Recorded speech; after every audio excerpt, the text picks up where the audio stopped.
Welcome into Duval Daily, presented by GenJag.com. I'm Jordan DeLugo. Thanks so much for tuning in here on Wednesday, January 15th. If you can't tell, we have got a special guest on the show today. Murray being very derpy, being very needy. Don't know what her plan is, but she's hanging out for the time being. Exciting stuff, though. Earlier today, Dane Brugler, who is my favorite NFL draft media guy, bottom line, dropped his first 2-round mock draft for 2025. Obviously, y'all know it is draft season. For the Jaguars, it's also head coach search season, and we've been talking about that a lot. Also talking about the draft a lot, free agency, all that good stuff coming up. So he does this predictively, so we're taking a look at the Jaguars' 2 picks in the mock draft here from the Athletic, Dane Brugler. Tennessee Titans, Jaguars division rival, getting the Cam Ward quarterback at number 1. Brown taking Abdul Carter at 2, Travis Hunter, the Giants, at 3, T-Mac, Tedero McMillan to the Patriots at 4. So Will Johnson to the Jaguars at 5. It makes a ton of sense. We've talked about it a lot here on the channel.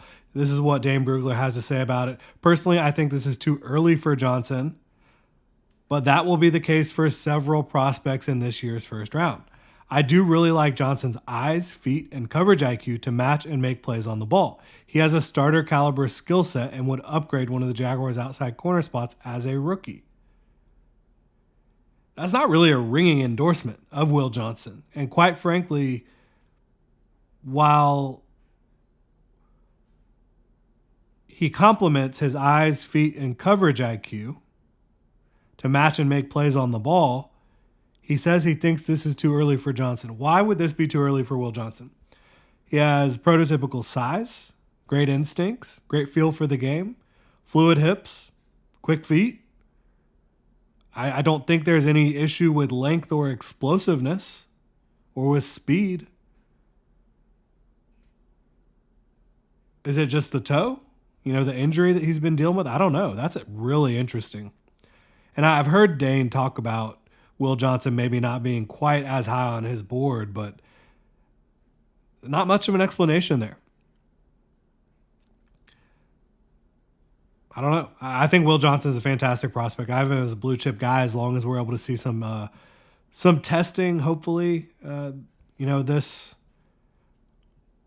pre-draft lead up.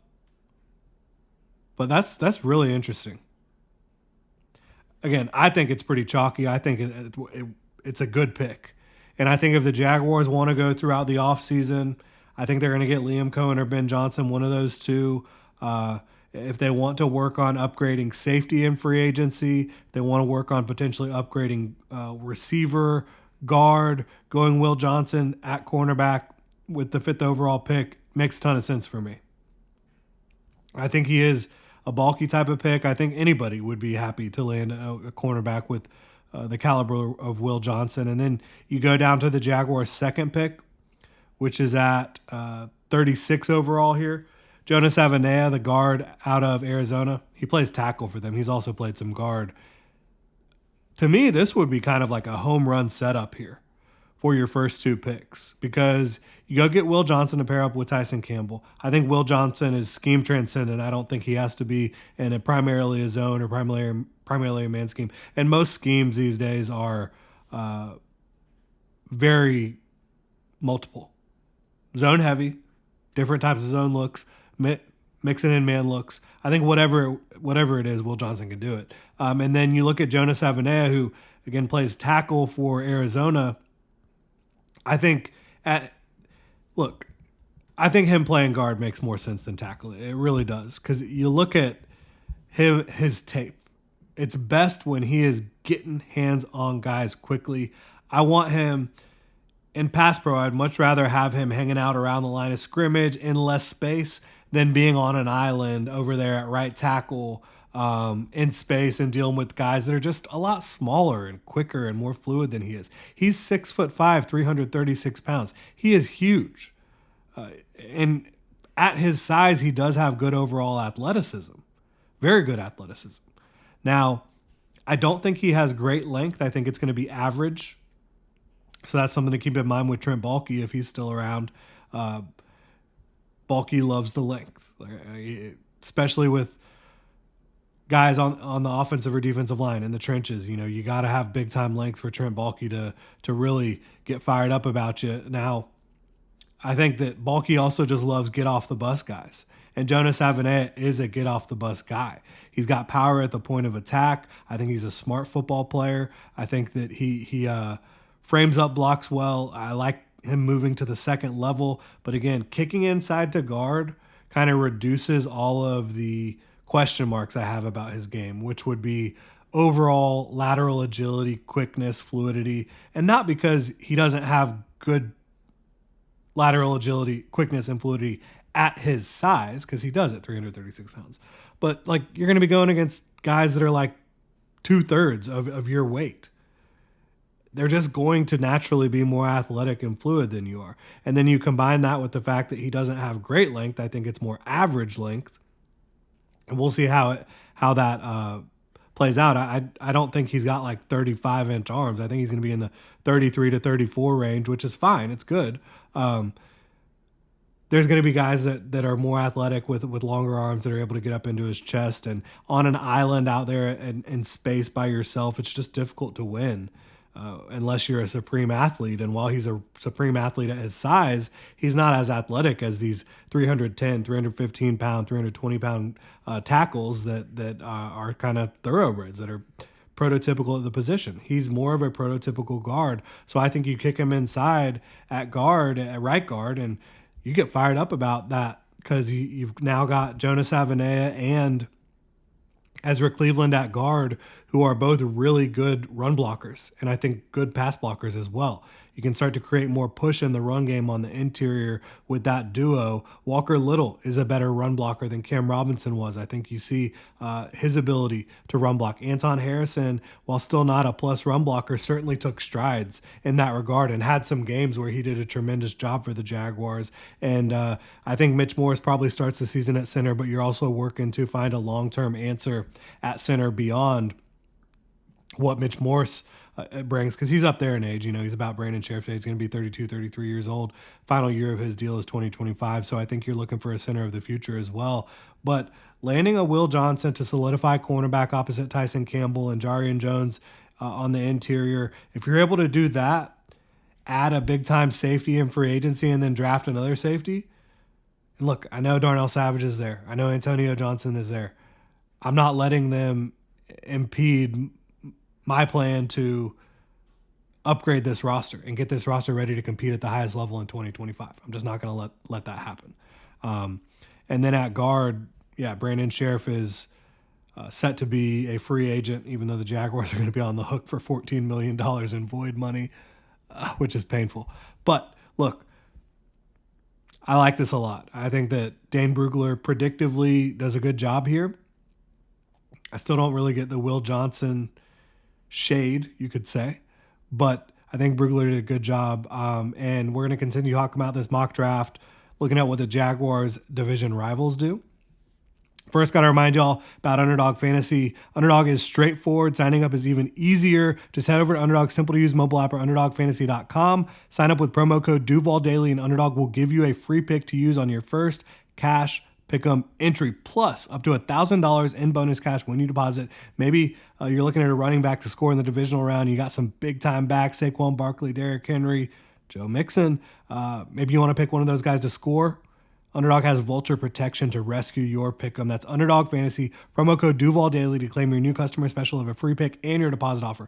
Must be 18 plus, 90 plus, Alabama, Nebraska, 90 plus in Colorado for some games, 21 plus, Massachusetts and Arizona, and President State where Underdog Fantasy operates. Terms apply. Void in Colorado. Concerned with your play, call 1-800-GAMBLER or visit www.ncpgambling.org. Arizona, 1-800-NEXT-STEP. That's 1-800-639-8783 or text NEXT STEP to 53342. New York, call the 24/7 Hope line at 1-8778-HOPE-NY or text HOPE-NY 467-369. Shout out Underdog Fantasy. If you're supporting them, you are supporting us. So let's go ahead and take a look at, I can't remember exactly what everybody does in the division, but let's take a look.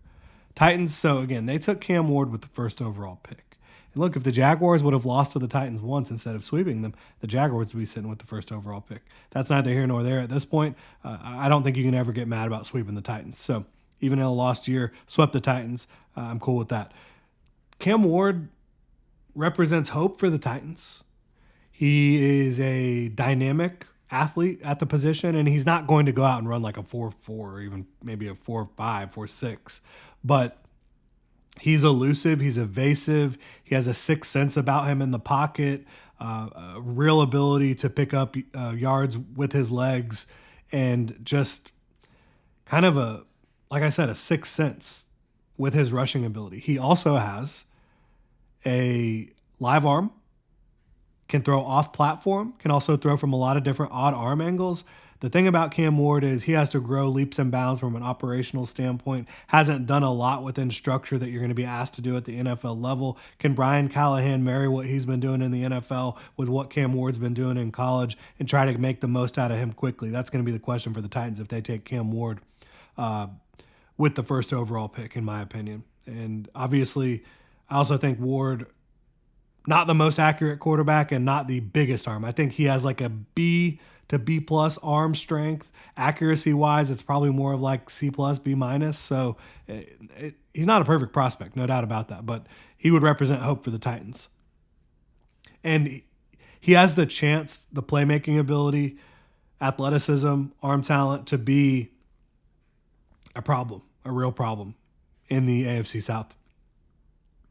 Tennessee Titans at 35 take Jack Sawyer, the edge out of Ohio State, who just put himself in the annals of Ohio State history with that unbelievable touchdown, helping the Ohio State Buckeyes get to the national championship. Jack Sawyer, I think he's solid. I don't think he's overwhelming in any way from a traits perspective. I think he's going to be a solid starter. I don't think he's going to be much more than that. I don't think he's going to be much less than that. He doesn't have great length. He doesn't have great athleticism or like he's just a solid player.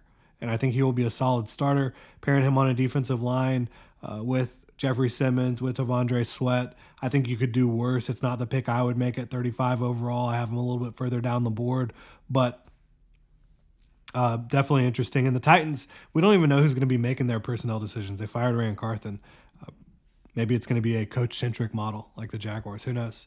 But yeah, I think overall it would be a draft that offers Titans fans hope, but also big-time questions and no real answer until you get Cam Ward out there and see what he can actually do in a Brian Callahan offense, get him trained up and let the chips fall where they may type of deal.